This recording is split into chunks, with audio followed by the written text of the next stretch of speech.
I agree with you on all of this, but I'm going to play devil's advocate for a second because a lot of people are also concerned about a lack of regulation leading to poor educational outcomes. If we don't have standards for our children, how do we know that they're not going to grow up super illiterate and only able to play video games?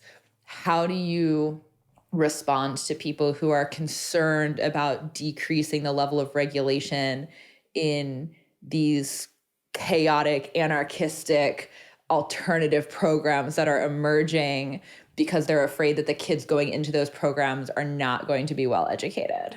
Well, I mean, look at the level of accountability we have in public schools, right? Like we'll say public schools are so accountable. They have these, standardized curriculum. They have very frequent standardized testing. Look at all these accountability measures, and yet so many students are failing. I love listening, for example, to Bernita Bradley, who's the founder of Engage Detroit in Detroit, Michigan, longtime parent advocate in Detroit. And then beginning in 2020, she began supporting homeschooling families when schools were shut down. She launched her organization with about 20 families and about a dozen families in 2020. Now she serves over 100 homeschooling families in Detroit, nearly 250 learners. And, one of the things that she says, and she was recently in an NPR interview, and she speaks frequently about this issue, she'll say, the Detroit public schools, we only have 14% proficiency rates in a system that's supposedly quite accountable, right?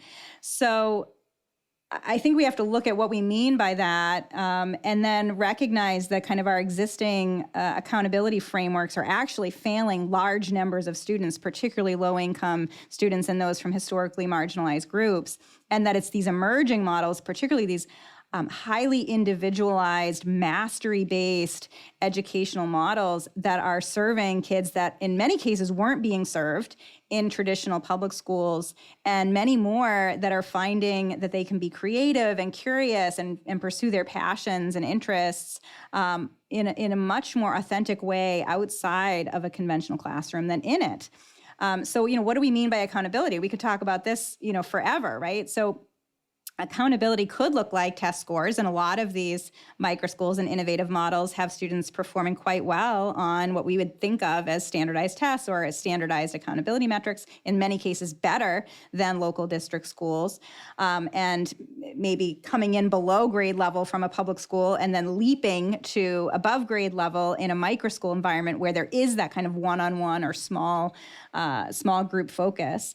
But there's also other kind of non-academic outcomes, not only what I was saying previously of creativity and curiosity and the ability to pursue one's passions, but happiness and joy, right? Like I talked to one microschool founder in the Kansas City area who was a former public school teacher, and most of these education entrepreneurs that I interview, and I bet you find this too, Hannah, are former public school teachers, kind of see how the sausage gets made in public schools and realize they can do something different. That was certainly the case with this founder.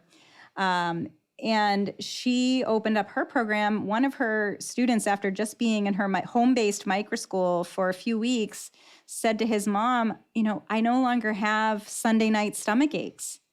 He would get, really nauseous and have a lot of pain on Sunday evenings getting ready for each new school week.